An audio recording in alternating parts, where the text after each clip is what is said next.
Um, Kagalakan kong mayroon kayong ganitong direksyon sa church base para sa ating church ministry through pathfinding. At nakakatuwa.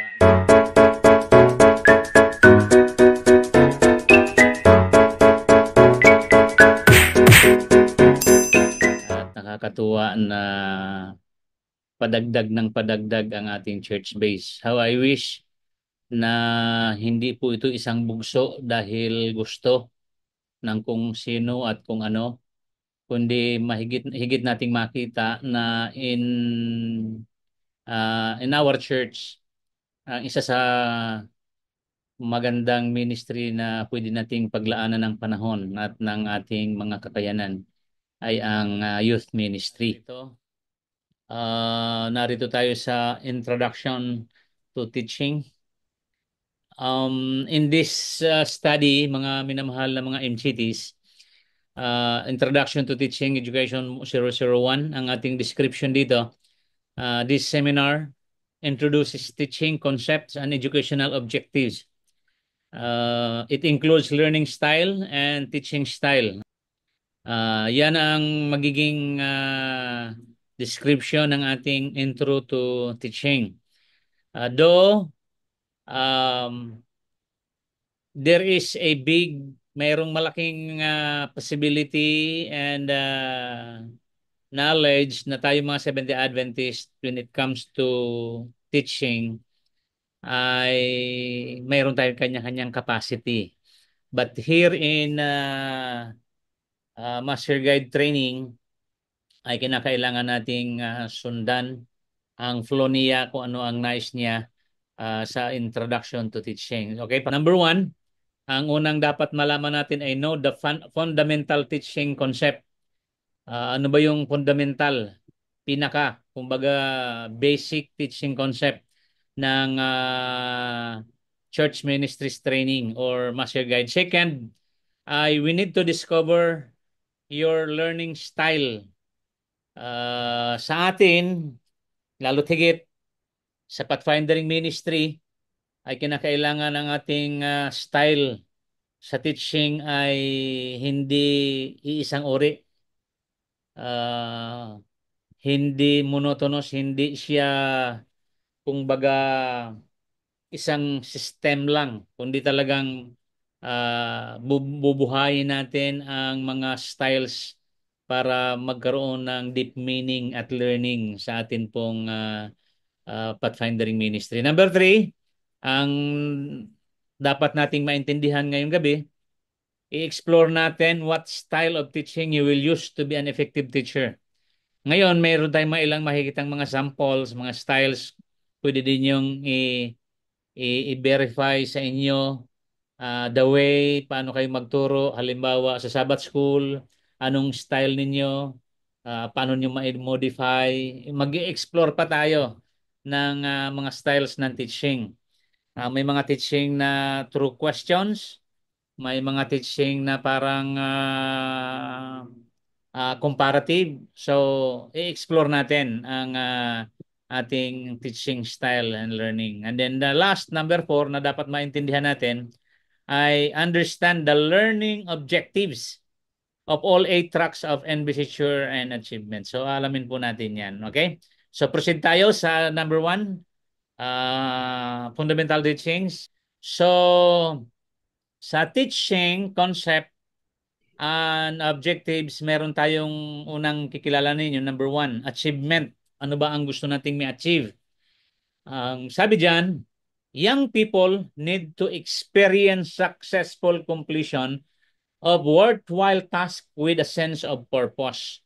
Siyempre, tayo ngayon ng mga MGTs ay mas magandang kikilalanin natin na everything ng ating teaching process ay of course dapat merong ma-achieve, hindi yung pampalipas.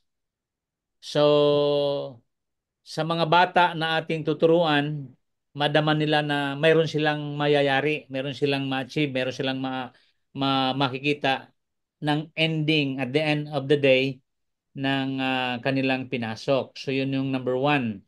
sa concept and objectives.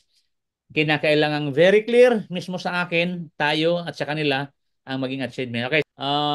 Nakalagay dyan ay iintindihan din natin, ipapaintindi natin ang tinatawag na responsibility. Responsibility ko bilang teacher, responsibility ng ating mga tinuturuan. Ang sabi dyan, young people should learn to accept and faithfully carry responsibility in accordance with the age and experience. Lalo tigit dito sa Pathfinding Ministry, mga kapatid, hindi lang ito basically uh, theory.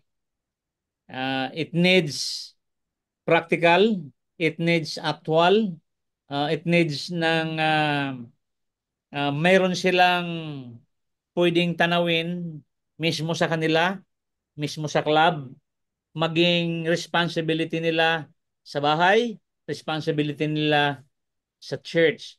So, mas ididiin natin sa ating pagtuturo yung tinatawag na responsibility. Isa dito yung responsibility of learning, okay? Yung huli kong narinig at sa panibagong narinig, that gap mabigat na para sa akin. So, maging responsible din ako bilang halimbawa learner, ako bilang teacher, makita ko ang bigat ng responsibility. Okay? So, kinakailangan niyang mag-vary sa kung sa bagay yung mga nag-bracket ng age na 40 and above, I don't know kung gaano ang capacity na ma-carry nila yung ganitong sistema. Pero yung mga edad na 40 below, sila yung mga computer age, hindi mahirap pa sa kanila. So the responsibility nagva-vary. So even sa atin pong tulad niyan, kapag dumating na kayo sa punto na kayong mga NGTs ay magkakaroon ng in-service training, uh, mas magandang damahin natin ang responsibility for that. At ito yung dahil kung bakit tiningnan natin ang introduction to teaching. So, yan yung second. Number three, para sa ating uh, concept at objective, number three is respect for authority. You know what? Sa atin, sa church base, sa ating iglesia, yung tinatawag nating too much familiarity, minsan medyo mahirap malagyan ng distinction ng respect for authority. Sa ating church na yung tinatawag na common, very too much familiar, closeness, minsan that respect and authority. Kaya yung mga elderly, though tayong mga nagli-lead is younger than sa mga nagtitraining, so dapat makita din natin yung respect for authority. Not to the point din naman na tayo ng mga nangangasiwa ay napaka-bossing. Dahil minsan mayroong ganong tendency. Pero alam nyo ba mga NGTs, mga kapatid, ang respect ay hindi natin hinihingi. Hindi po yan, anong tawag nito? Hindi po yan nire-required. Nakita nyo ang ibig ko sabihin? Yung respect ay na-earn. Respect bigat respect. Hindi baga? Minsan, ang respect ini-offer dahil maaring sa tinatawag nating authority, posisyon, whatever. Pero dito po sa Pathfinding Ministry, laging tinitingnan vice versa. Respect for authority, kahit ikaw ay younger na nagli-lead, it needs respect. Hindi lamang dahil sa kaya mo ni-respect dahil older. Yan ang i-clear natin ha. Young people need to understand and accept the principle of authority. Ang malungkot nga ngayon sa ating mga family, ang mga bata ngayon, iba na ang kanilang ang breeding nila. I don't know kung napapansin niyo yan sa ating iglesia, sa palibot ng ating community. Iba na ang iba na ang sitwasyon ng mga bata ngayon. Actually, nung araw, noong unang mga araw, pag ginamit natin yung ganung salita, noon kami, hindi na nga masyadong effective yan sa mga young people ngayon. Pero mas magandang matingnan din ng isang bahagi na those days, makasalubong ang mga matatanda. Grabe. Ngayon, no more. Nung araw, tinitingnan lang yung bata, naiintindihan na nila. That's an act of respect. Ang mga magulang, pag tumingin sa mga bata, alam ng bata na sinasaway that time, noong unang panahon. Pero hindi tinatanggap ngayon yan ng mga bagong henerasyon. Ayon lang laging marinig yung salitang noon. Kasi daw iba na ngayon. Pero kahit magkaiba ng generation, kailangan pa rin nating maituro sa kanila, tayo sa ating ministry, maituro pa rin talaga natin sa kanilang respect for authority. Alright? So at least maging clear sa atin yan. Alright, proceed tayo sa learning style. Mayroon tayong tatlong primary learning style. Number one, ang A ay visual learner. Learn through seeing. Um, Mas tayo sa atin, tayo ng mga leaders, kasi we are processing ng ating leadership this NGT. Mas magandang maintindihan natin na mayroong kanya-kanyang kalagayan ang ating mga learner. Uh, Dapat mapag-aralan natin ang mga bata na ating tinatakel, ang ating mga member. Ano bang learning style sila? Sila ba'y visual? Kung visual at may mga visual na mga student tayo, kinakailangan natin ng mga tinatawag na mga visual aids. Okay? So yan yung mga visual learners. Madali nilang mahagip, kaya sa ating pagtuturo ay mas kinakailangan din nating pansinin ang tinatawag na learning style. So may visual, may mga diagram, may mga graphs na po pwede nating ipakita sa kanila. Yes, para sa mabilis na pagtanaw sa mga visual learner. Okay, pangalawa. Ang pangalawa, yung tinatawag nating auditory learners. Alam niyo itong mga auditory learners, minsan akala mo hindi nakikinig sa iyo kasi meron silang ginagawa. Pero palibasa auditory learner sila, ah, malakas ang kanilang acceptance sa tinatawag nating listening. Oo. Kaya hindi natin pwedeng husgahan yung ating mga tinuturuan na, ba't hindi ka nakikinig?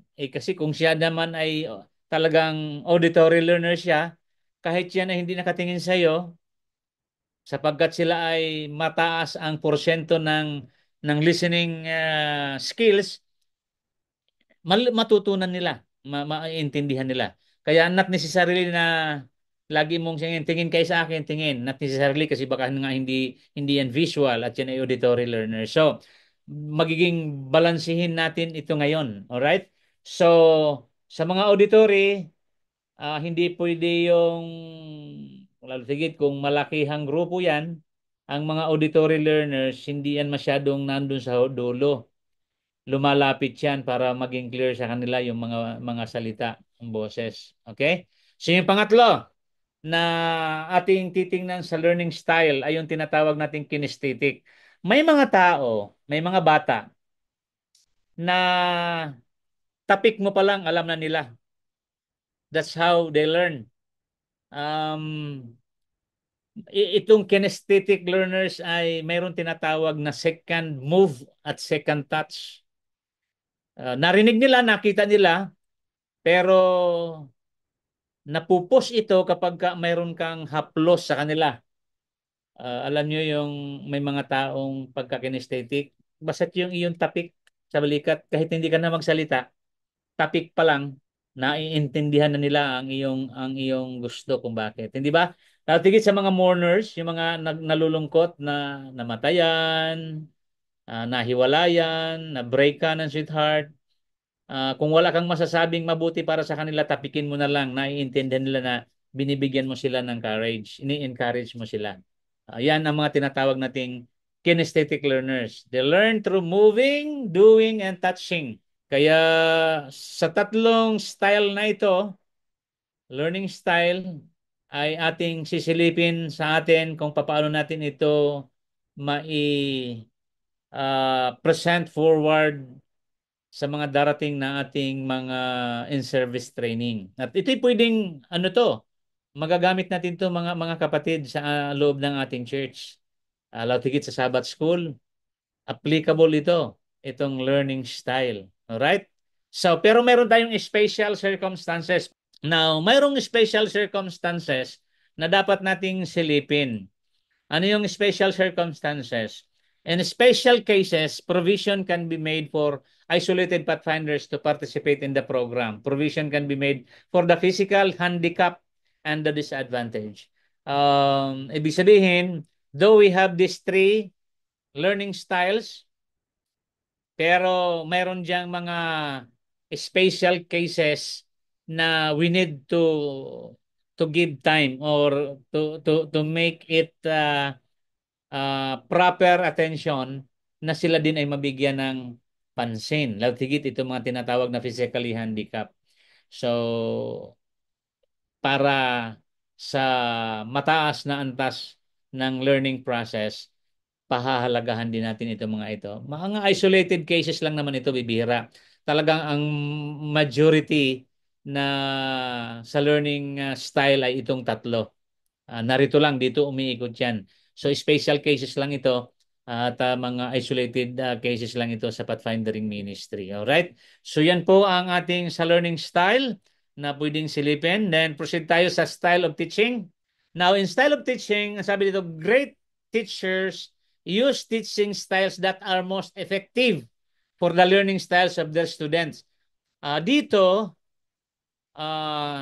kinakailangang kilalanin natin ang ating mga estudyante. Kikilalanin natin ang ating mga trainees. Kaya mas maganda nga sa mga katulad natin mga resource person ay mayroong kahit papaano kaunting acquaintances.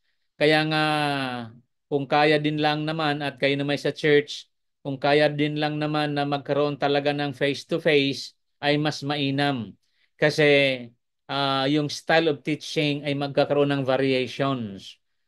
Kasi yung understanding at na knowing, pagkilala sa teacher, pagkilala sa mga student, o pagkilala sa mga trainees ay napakahalagang bagay for style ng ating teachings. Okay, next, it is important that teachers become effective with as many teaching styles as possible as they can adjust and adapt when needed. So, ang style of teaching ay binanggit ko kayo na it should be nagva-vary, multiple. Pag nakita mong parang naging boring na, ay di mag-a-adjust ka. Nagagawa ka ng paraan ng another style para makuha mo ang attention for their learning. Ay dito sa ating platform na ito ngayon, medyo mapanganib. Either na naka-open, pero meron tayong ibang ginagawa. So, medyo mapanganib.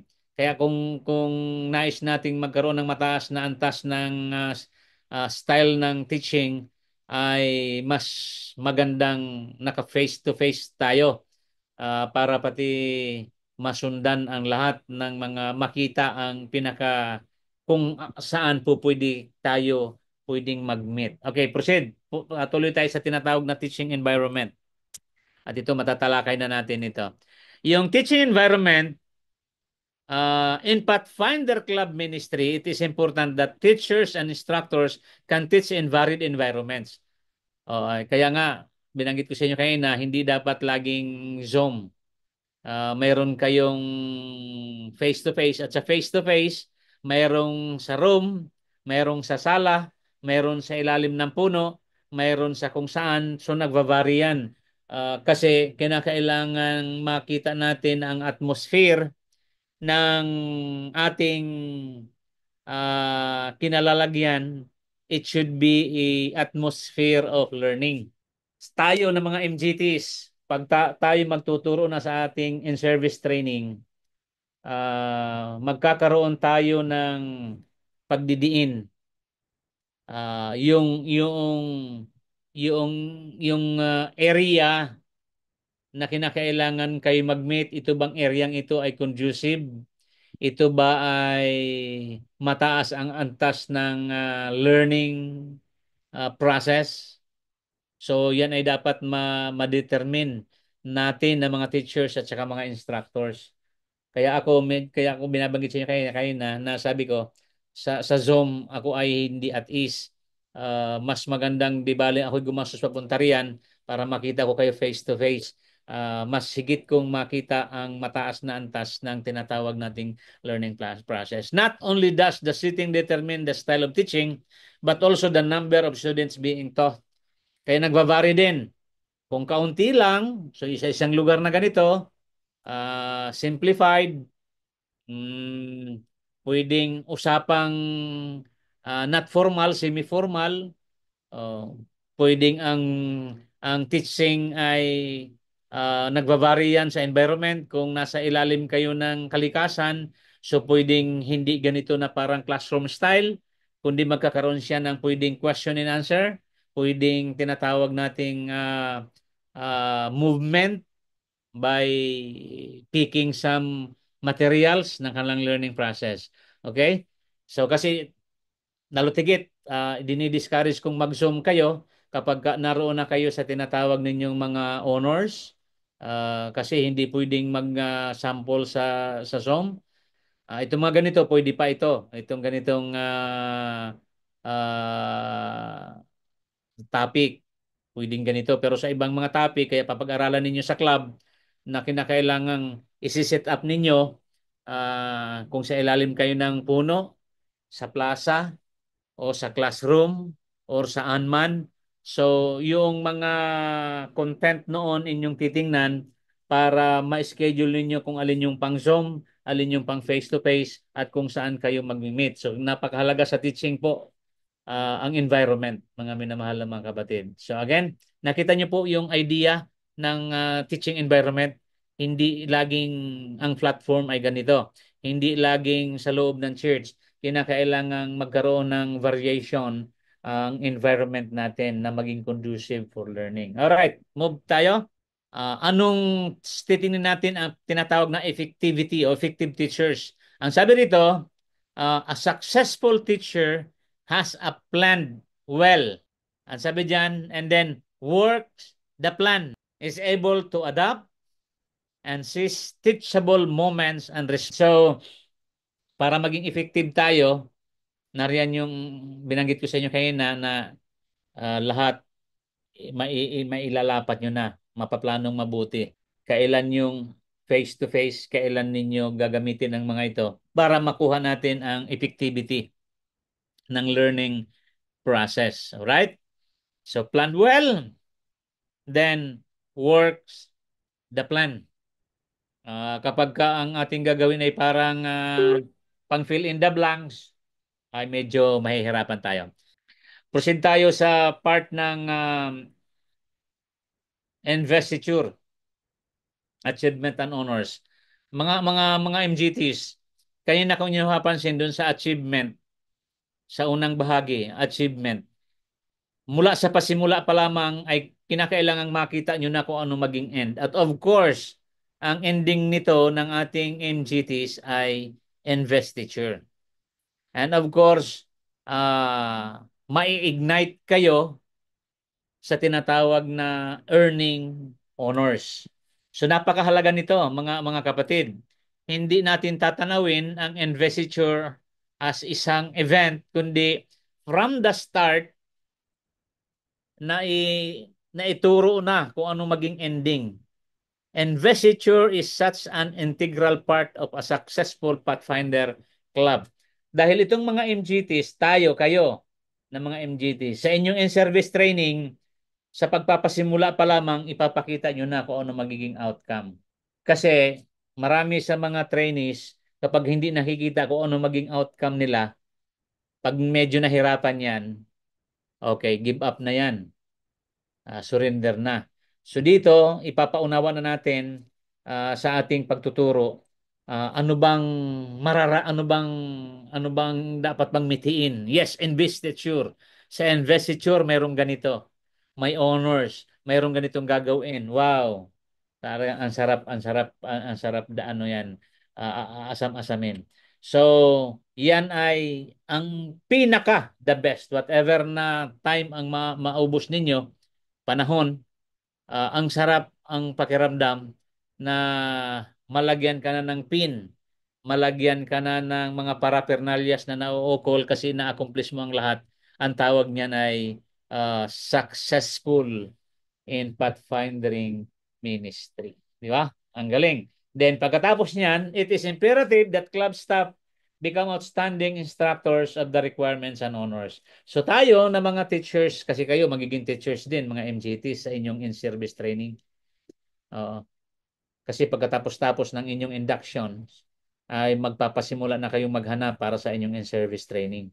Mamimili sila kung adventurer ba or isang class lang ng friend, pwedeng malapit na church or pwedeng sa inyong community kung saan kayo may plan for evangelism, dalhin mo yung isang unit doon.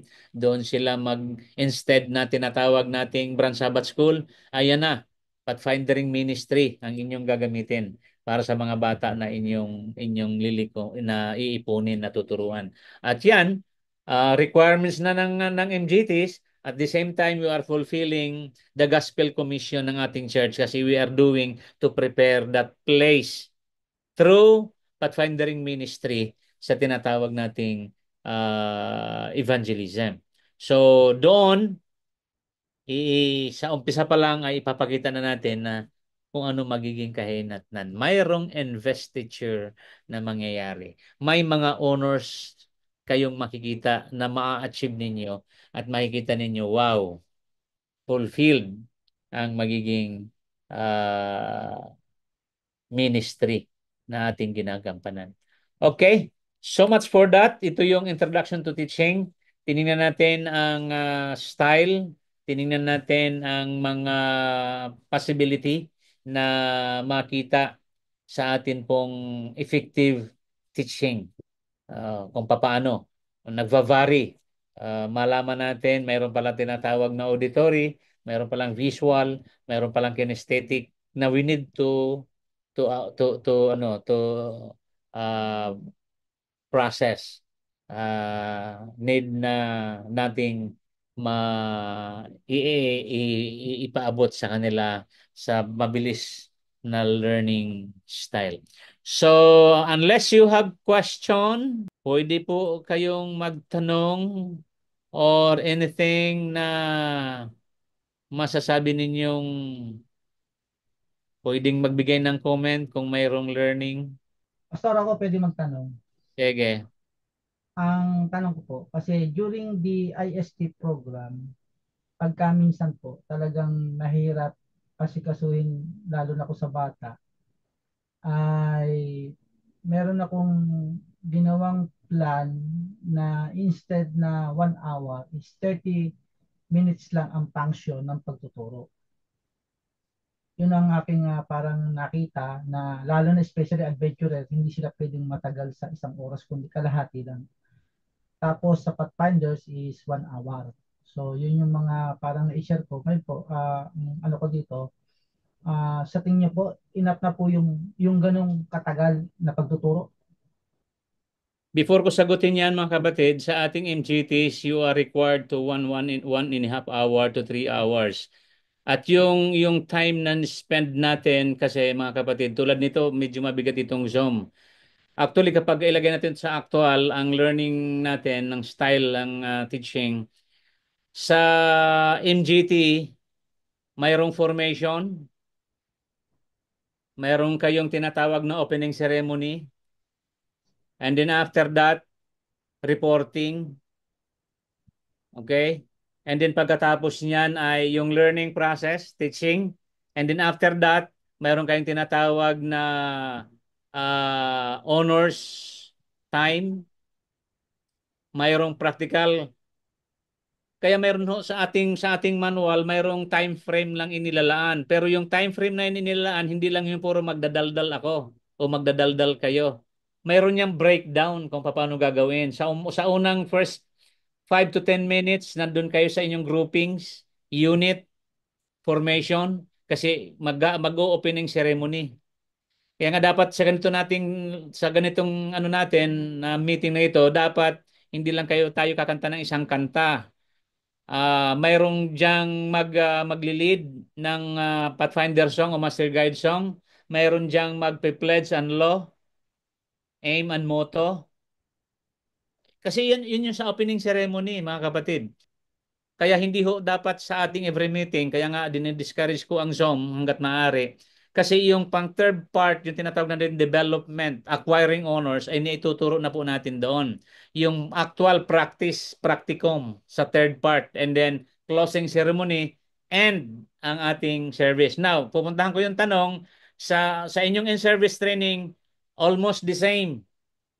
Groupings, opening ceremony, and then after opening ceremony, lecture. At ang lecture kapag sa adventurer, wag niyong uubusin ang 30 minutes. Sa bata, maiksi lang ang process.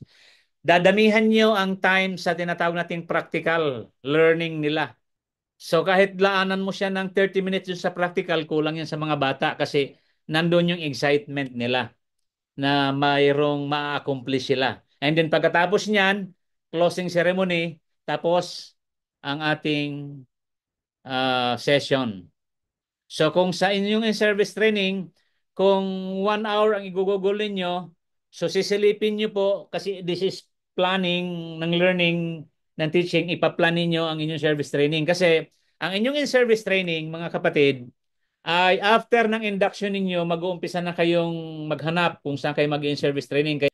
Yung unit ninyo, maghahanap kayo. At inyo nang uupuan, kung ang inyong nahagilap na mga trainees sa inyong in-service ay about mga friend na level, so inyo nang sisilipin ang curriculum ng friend, ang checklist ng friend. Gayatin nyo na sila sa time frame 1 month before ng inyong investiture. 1 month before. Ibig sabihin, 1 month before ng inyong investiture, dapat yung inyong in-service training ay napa-invest nyo na din. Oo. So, ibig sabihin, kung ang inyong kukunin na ISTI Adventurer, medyo doble ang inyong pagsisikap dyan kasi hindi lang bata ang inyong pwedeng saklawan dyan, pati yung kanilang guardian or parents. So double kayo. Kaya kung itong mga trainees ito ngayon kayo na kayo ay 14 or 15, so ma-divide kayo into 2, ang aking encouragement sa inyo, wag nyo munang kunin ang adventurer. Ang kunin ninyo, ang aking ini-encourage sa inyo, kung kayo mayroong mga karatig na mga churches na malapit para sila ay mahawahan. Ang mga churches itong karatig, yung 2 unit, mag-divide kayo para yung time frame na inialat sa inyo hanggang kayo sa ma-invest ay maatado nyo kung ilang meetings ang pupwedeng magawa ninyo sa inyong in-service training na makuha lahat ang kailangang matapos nila sa bawat klase. Na 1 month before ng inyong investiture ay mapa-invest na ninyo yung inyong IST. So nakakatulong po. So regardless kung mag 1 hour kayo, mag 1 hour and a half, pero yun nga binanggit ni Master Guide Nilo, hindi advisable sa mga batang 1 hour na puro lecture na katulad nito. No, no, no. Hindi po pwede.